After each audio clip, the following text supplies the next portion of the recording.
How are you, Terry? I'm good. Thank you for having me. Thanks for coming on. A couple of important things we should talk about today. Today is National Banana Split Day. I've always loved ice cream. It's my thing. I don't know. I People didn't who get don't enough as know, a child. for people who don't know Christine well or your first time listening in, she has every single national holiday day, whatever it is, on her list. Absolutely. And especially the food holidays. Yep. I make sure I have to support those food holidays there. Um, Today is also the National Independence Day for Uruguay. And for some of you who don't know, that is where my family is from. That's where we come from, the wonderful country of Uruguay in South America. So, Feliz Dia de Independencia to all of my Uruguayan family and friends. We've come a long way, haven't we? Anyway, today we're going to talk about going into cardiology coding. And Terry, cardiology scares me to death. It scares a lot of people, and it shouldn't, but it definitely doesn't keeps you on your toes. It doesn't make you bored for sure.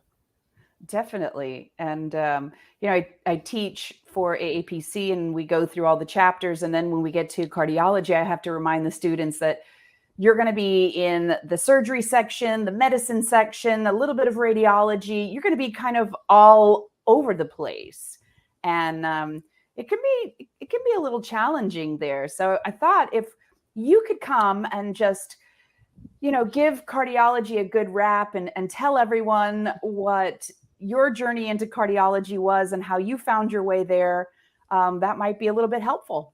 Sure. Okay. Well, I'm going to age myself. I've been doing this a very long time. So, and actually, this is a good way to age yourself.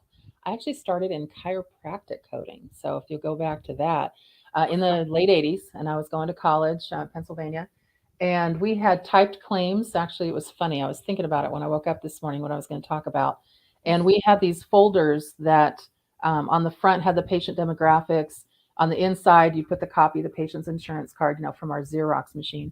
And then on the back had the HICFA form that we would put in our typewriters, the IBM Selectric, and Right? we would type our claims. And then when patients would pay a copay, we'd have these ledgers and The on a pegboard. pegboard. So pegboard system, and we'd have to press really hard to write down on our pegboards.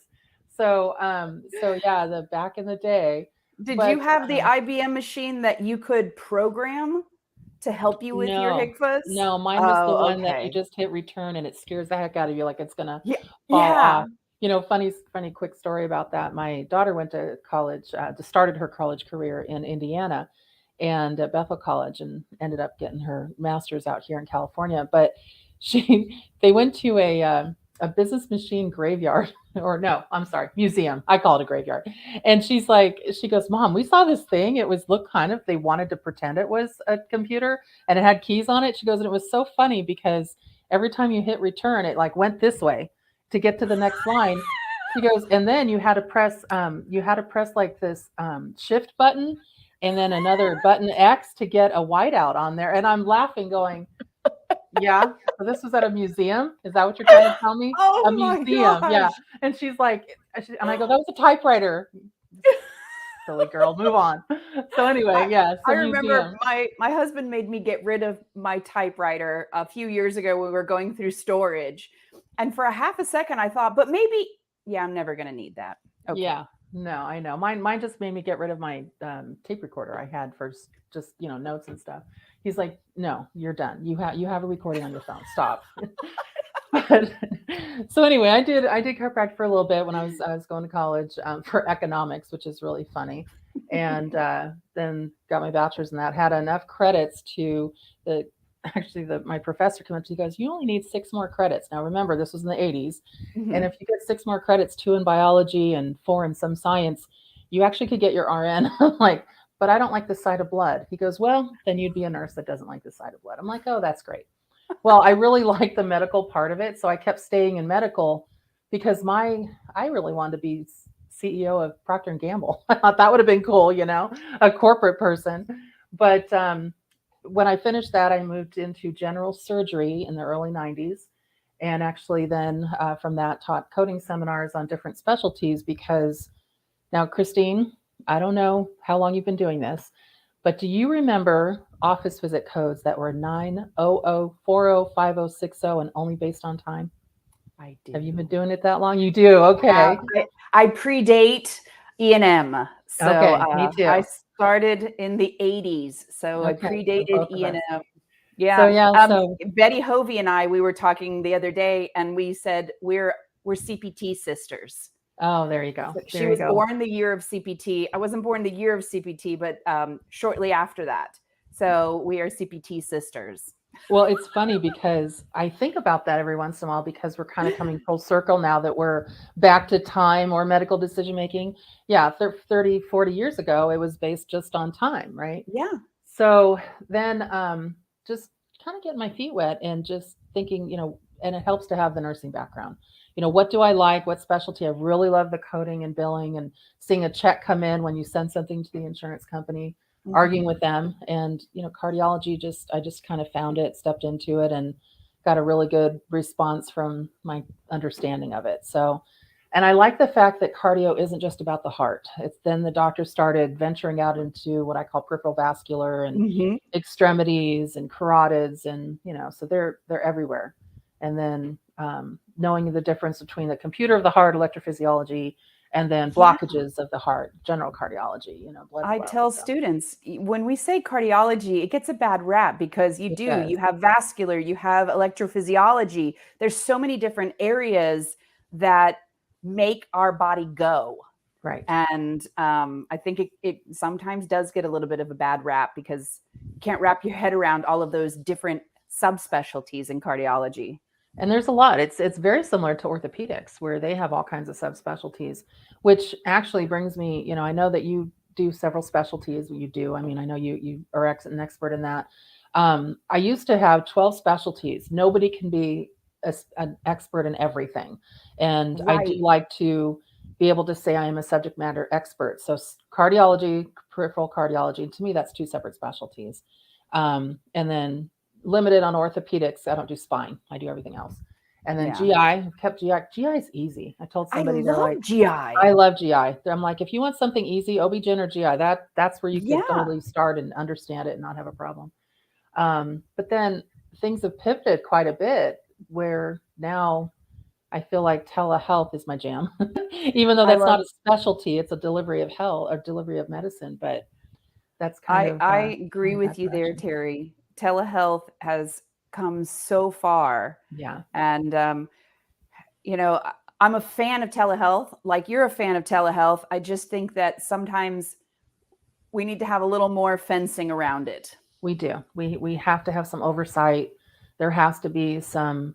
Well, there's no standard of care right now for telehealth. Yeah. It just basically do what you want, and I think it's a problem. I even saw, I think it was Yale or one of those universities, basically said that, oh, we didn't see any problem with telehealth over in person being any issues. And then you see OIG going, well, that's not what we found. We found Right. that it's not only a problem, but people are overextending. They're billing where they shouldn't. They're trying to bill for test results, and Yeah. and it's like, yeah, you university studies, you don't know what we're looking at. We're looking at compliance and Right. appropriateness, and you're just looking to see if the codes line up. And I'm like, And there's a OIG's got difference there. 9 audits right now, unless they've They added a do. new one recently. They've got 9 telehealth audits They happening do. right now. They So, do.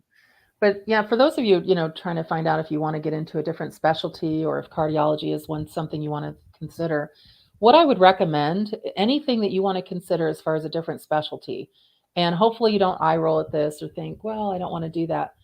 I really truly believe, and again, I don't know if this is my clinical background or what it is. I think you need to at least try a terminology class first, and then try an anatomy class and see if you like it. If you don't like it and you're not interested in how things, go in and out of the body in that specialty, you won't like the coding part. So, perfect example. I don't like urology. I don't know why, just don't like it. Never been, I've tried it, don't like it. And so it just depends on where your headspace is if you like it. And if you find it interesting, then moving into the coding part of it, it really kind of connects for you. You're like, mhm. oh, okay. And understanding, perfect example, people that you typically have heart disease of any kind or even pre-heart disease also have other chronic conditions usually. And Yeah. so, and people don't realize that hypertension, for example, which is big in cardiology, a problem in primary care, is really affects the kidneys, but it's usually somebody who also has heart issues. And Hmm. then if they, it's to me, cardiology is kind of like a car that has a flat tire, and then it affects everything else that's going in the body, Right. or there's always something that you're having to overwork an area to try and fix this thing that's happening. Hmm. And so and I think that's with any specialty. If you like it from an anatomy and a terminology standpoint, and it's easy to remember, then coding will come pretty natural to you for it. Yeah. I agree with you. I agree with you there. Absolutely. I think I've never worked as a GI coder. However, in all my studying of GI, and I've audited GI many times Yeah. now, but I fell in love with the terminology. I fell in love with the organ system. Um, the concept of the GI tract just kind of thrills me. I guess it's because I'm a good eater and I love what goes in. Gosh.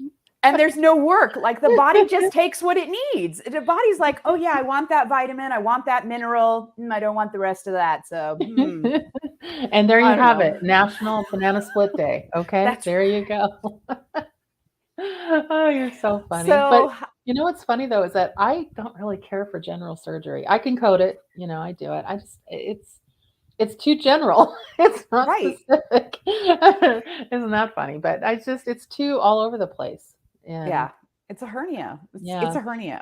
yeah. I mean, hernias and breast biopsies and, breast surgeries Yeah. and things like that. But as soon as you start getting into the colorectal area, there's all kinds of gray area. And I'm like, no, I don't want to code in there. I'll do it if you make me, but I don't want to. Yeah. But I love Um, cardiology. so what do you find to be your most favorite part of cardiology? Um, Honestly, it's training that new coder. Either the Oh, coder that comes from another specialty or a coder who's a seasoned coder and I see a light bulb going on. Oh my gosh, I've been trying to do that for 10 years and it finally makes sense. And for those of you that are in cardiology, I think you'll probably laugh at this. We have enough on our brain. We never thought anything else could fit in this area. And then the doctor said, "Oh no, let's do non-coronary peripheral." And we're like, "You've got to be kidding me." And I see a lot of cardiology coders going, "No, no, no. I already know the cardiology part. I don't want to go into the legs. I don't want to go into the aorta. You're killing me." And so when I give some classes and they're basic peripheral vascular, they're like, "Oh, okay. Now, that makes sense." Even coders who are seasoned, 20 years into it, they're like, I just can't get it. And then I see a light bulb or the new coder going, I feel stupid in this. I'm like, don't feel stupid. Not in yeah. coding. Coding is not, Mm-mm. not to discount a receptionist, but it's not a basic entry level position. You're Right. kind of going in hit or miss, and there's an assumption by a lot of providers and practitioners and practices that you have the same level of clinical knowledge that your doctor does, and we know that's not fair. But you're paid Um, the same pay but as the you're paid. receptionist. That's right, exactly. That's the But way the providers all think of us. We have the same knowledge, but we don't deserve the same pay. right. I also found that cardiology specialty is, and just from a consulting perspective, it's the most profitable. So Mhm. if you know your cardiology stuff, you're going to make money. Then that's a big deal when you're an independent consultant. So, Well, I think because just the little bit of cardiology that I have done, and it was many many years ago. When the last time that I coded cardiology, our caths had 5 to 6 codes when we were coding our caths, and so things have changed a lot since then. yes, yeah, And um, but I used to find that it was really interesting that sometimes when you were auditing somebody else's work, they didn't realize they were going to the wrong place, or maybe they went into a branch, or it was just an advancement and not really going into another branch, and the coding didn't quite fit what the documentation said because it's kind of complicated. it is. It is, and Yeah. it's not just complicated. You have to know, and this is, I guess, with any specialty, you have to know the nuances of the specialty. One of the things, for example, in cardiology is that there's certain things you can code when the intent is different.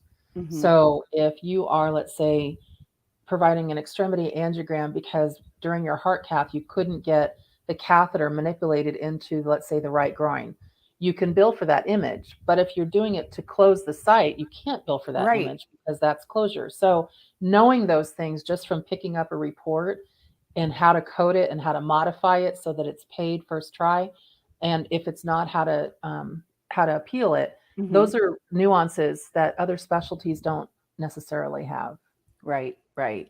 because they're Definitely. the same codes, but there's a different reason why you're doing it. And that could definitely be a challenge.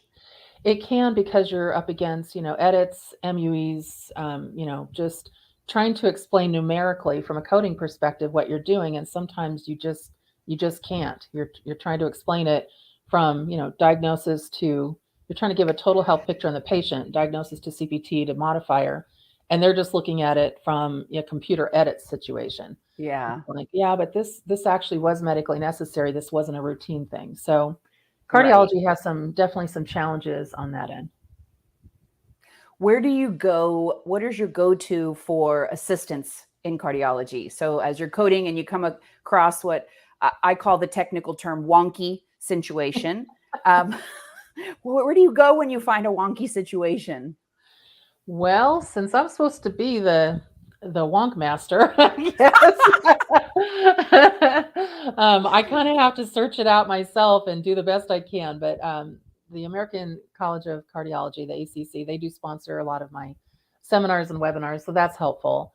When it's diagnosis codes, the is it icd10data.com. I really like that site. It's, you have to always you take it as, when you look at, always verify it in your book or verify it with the other, but it's a great quick, you need a diagnosis code Yeah. and you're trying to figure it out and you're like, okay, that's the start, and it's accurate. I can't tell you how many times I don't find errors on that site, and it's free, which is helpful. I Um, know. but it's hard to really find. I mean, I like the professional edition CPT. I know that seems basic, but it has CPT assistant references. It has diagrams, and I write a book called the Peripheral Cardiology Coder for MedLearn. And so we just had our 21st year of writing that book and producing that book. Congratulations. Thank you. We hit over 1 million copies, so that was pretty fun.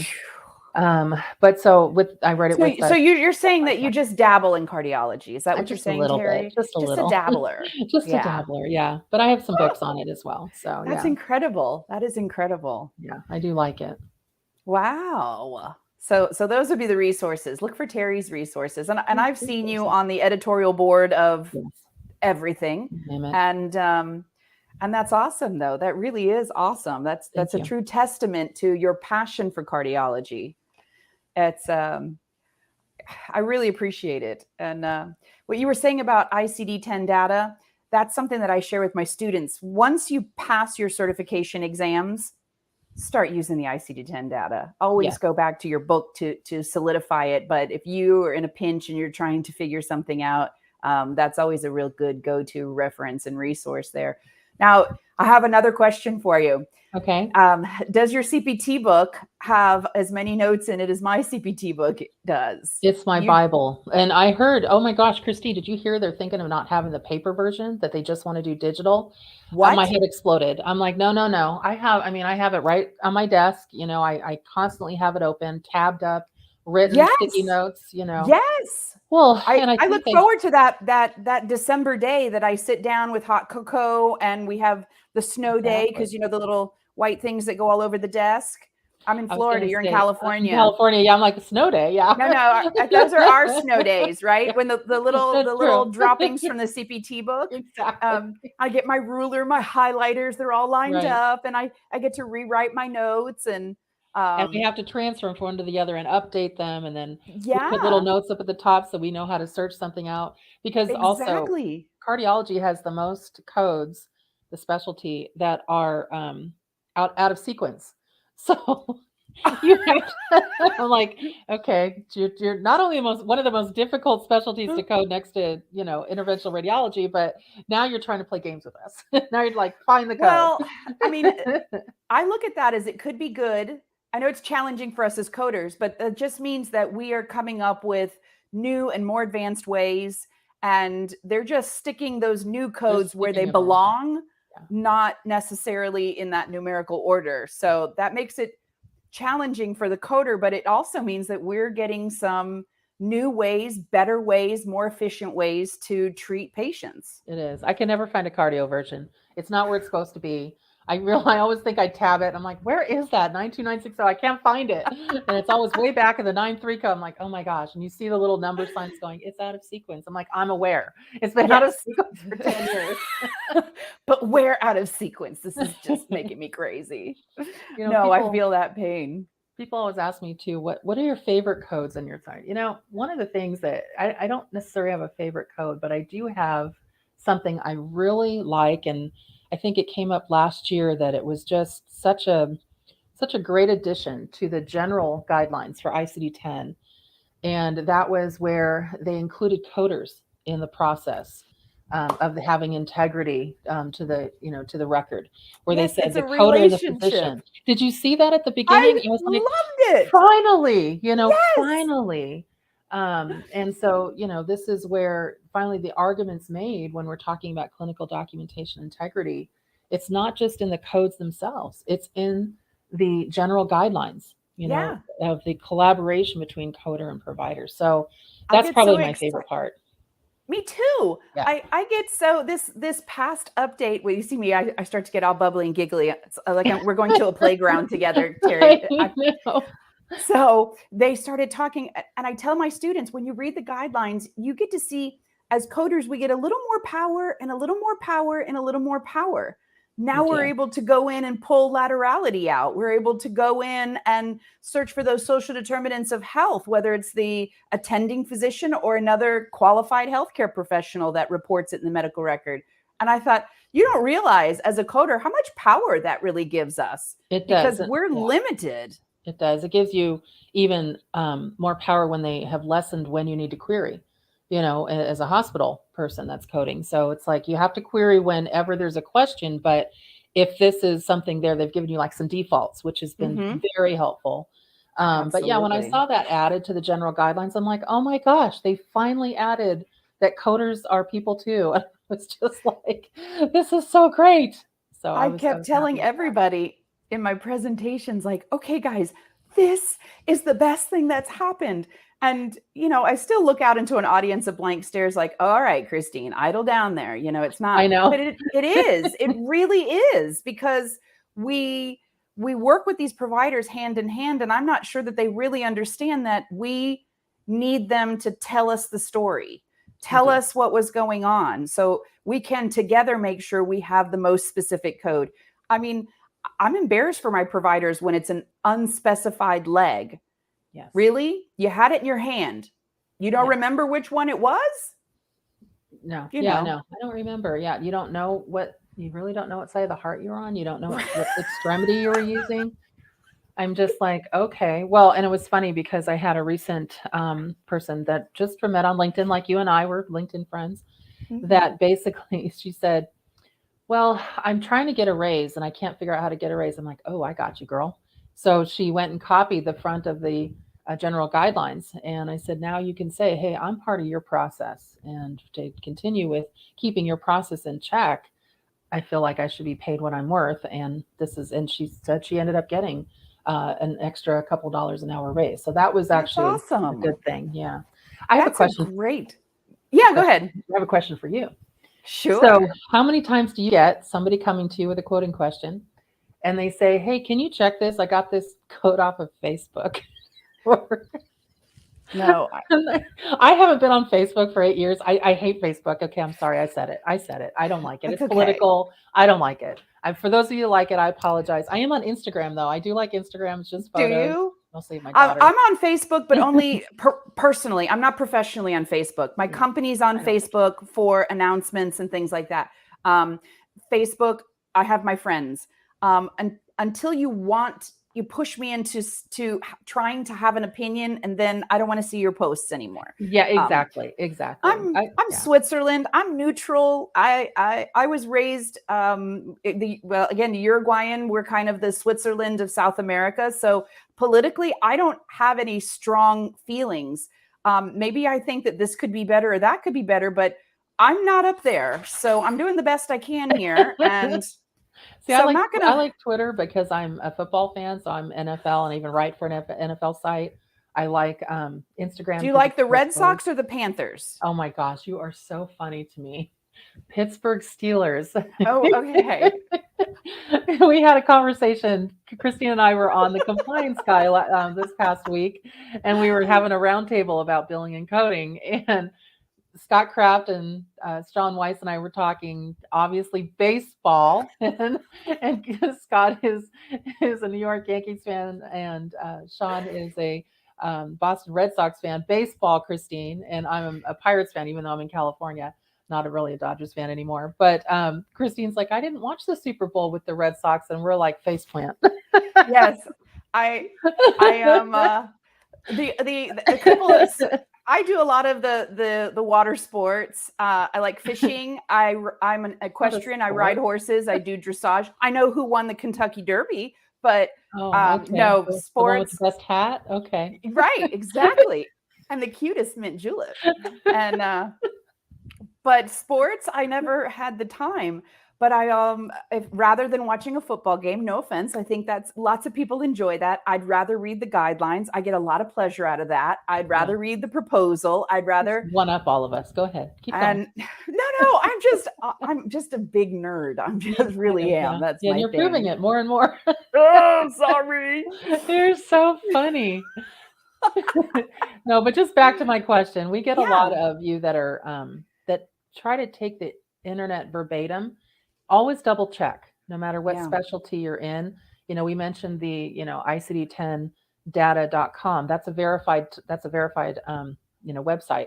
Make sure that if you get anything from a social media account that you always verify. There was so much erroneous information put out, not just on telehealth, but when the PHE started. You just have to be really careful with that. So we don't want that to. And when you read articles that you Google on the internet, always look at least towards the bottom. There should be some reference, or within the context, some reference to an authoritative guidance. You're looking for CMS. You're looking for the ACA. You're looking for a national organization. You're looking for something that is reparable within that, because even those articles could be somebody's interpretation of it. And that's okay sometimes. But when you're presenting it, you need to present it as the facts, right? Not what somebody's opinion was. Terry and I, we were talking earlier about the word encounter that we see in the E&M guidelines, where my interpretation is today. Encounter means today, but the way that it's written, it says encounter. So although you're going to follow my guidance of today, make sure you have it in writing that it says per encounter, right? Exactly. That way, yeah. So and Christine great. And I have a motto too. If it's not published guidance from an authoritative source, it's just opinion. Yeah. It's just opinion. So make sure that whenever you get something, we always do the sniff test. If it doesn't smell right, like you haven't been doing it forever, think, where did you get that? Always question it, because your credibility is also on the line, not just, where you get it from. That is 100% true. Absolutely. And if you can't find something authoritative, reach out. I know we're both big on LinkedIn, and you can reach out to us, or you can reach out to any other, resource that you know out there, and ask them for that authoritative resource. I heard this. Follow it up with paper. Follow it up. Well, maybe not physical paper, because we're saving trees now, but give me a PDF document to look at and read it. Don't just take it. Read it. Make sure it matches what that information is that you're putting out there. Right. And we also try to give you some free stuff, because we are independent consultants. So we do charge for some of our information. We'll give you a free question here and there, but we put out podcasts. Obviously, you're listening to Christine's now. Mine's a Codecast podcast. We also, I have a membership service on my website, Coding Corner, where we've had people there for 25 years, where you can ask unlimited questions. So there's resources, but just make sure you know not everything is free. Right, You get what you right. pay for. So Well, you have also, to and respect the knowledge. exactly. You That's what we want to did. get something good back, respect the knowledge. So Exactly. Exactly. scrolling at the bottom here, you're going to see that both mine and Terry's information is coming across right now. So make sure that you reach out to Terry Fletcher Consulting. Where's Terry's information, Lexi? There It it was right is, before. Yeah. right on. Wow. That you check out her podcast. Podcast is incredible, guys. You can also catch her on Tuesdays on the Compliance Guy. You can catch her with the ICD-10 Monitor on Talk 10 Tuesdays. You give us so much, Terry. Thank you for everything that you do. It's really appreciated. I know that I would be lost without you and your guidance, and I appreciate that.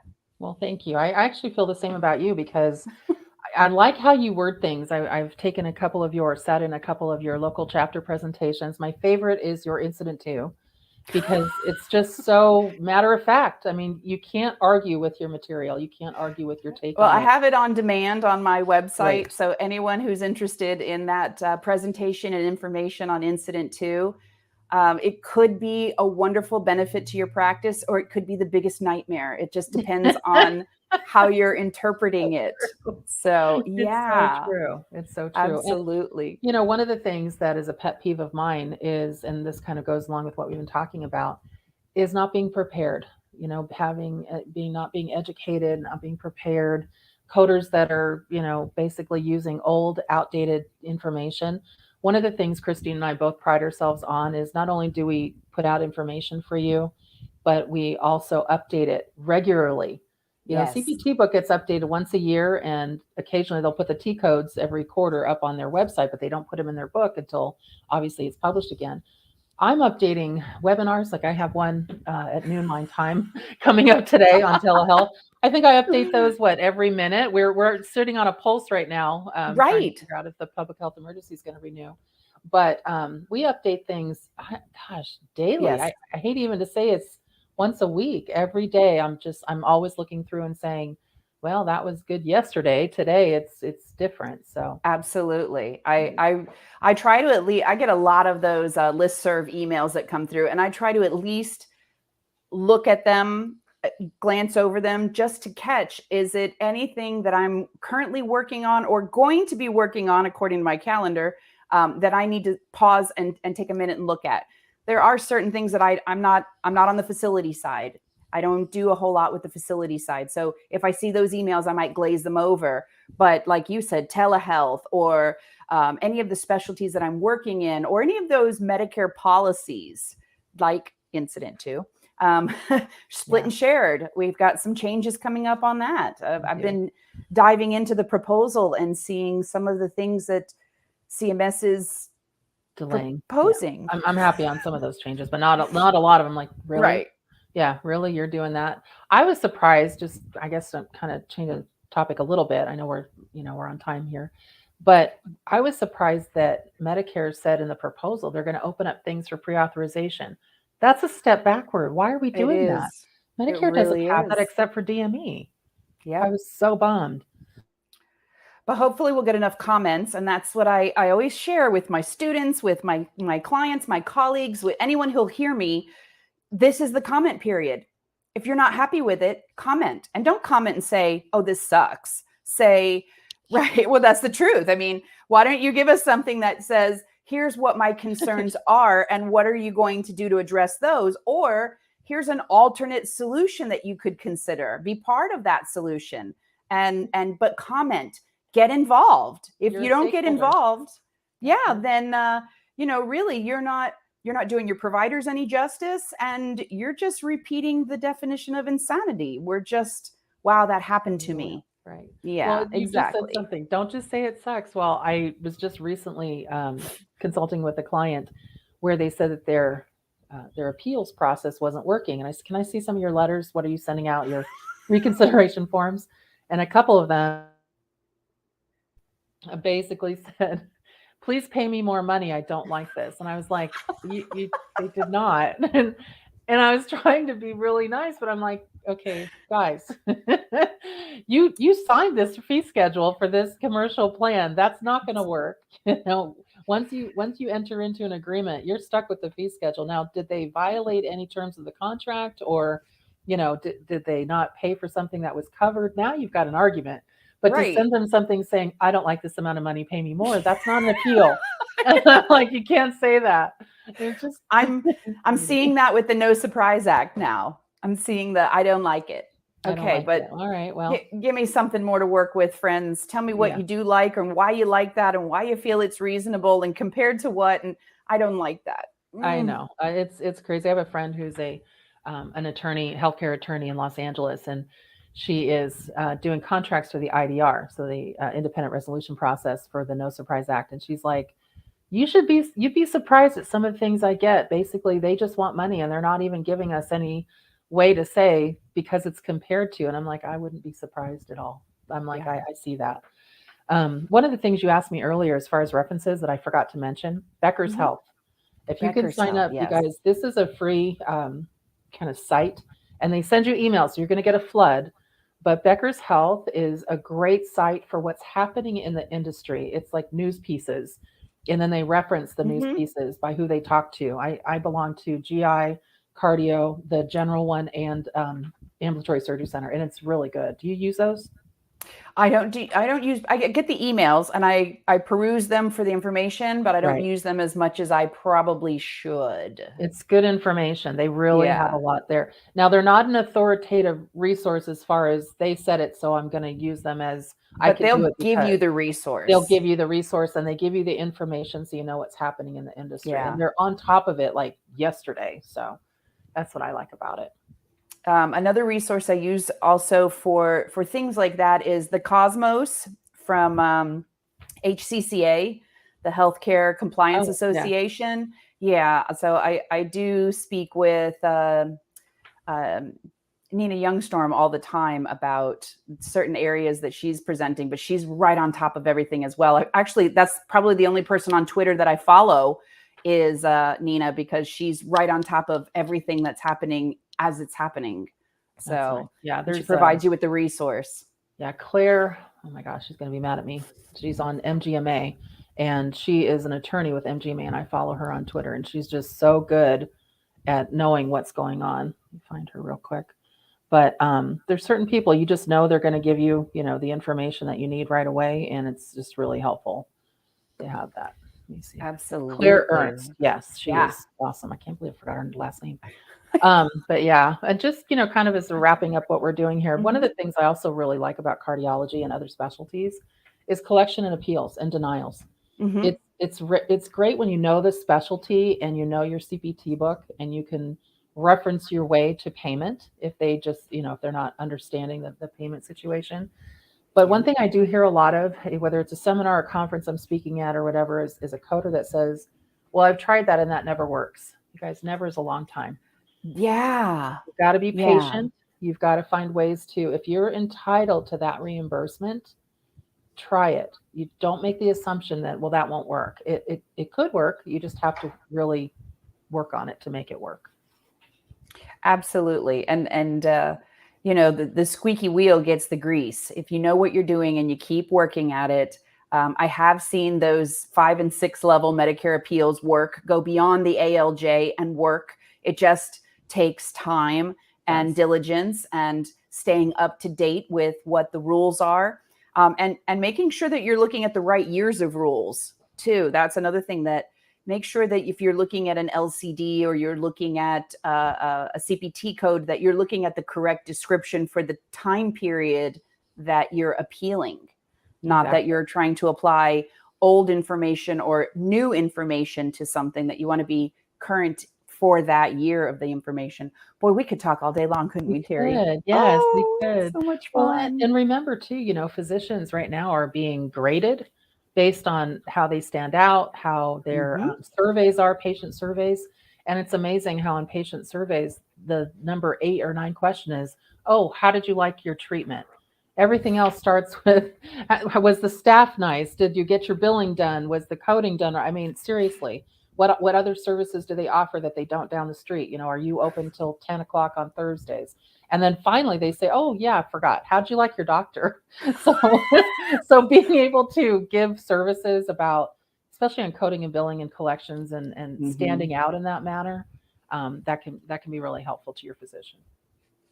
Absolutely. Terry, thanks so much for being with me today and sharing with me all of this wonderful information. You made cardiology sound like so much fun.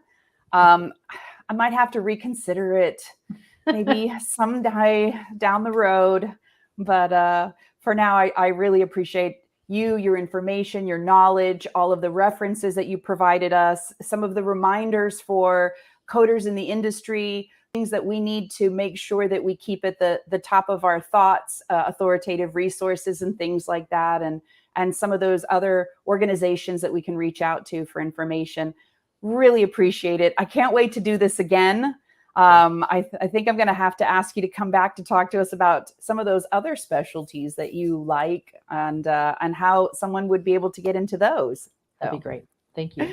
Thank you so much, Terry, and have a wonderful rest of your day. Everyone, have a wonderful rest of your day, and we'll see you in 2 weeks. Thanks for watching.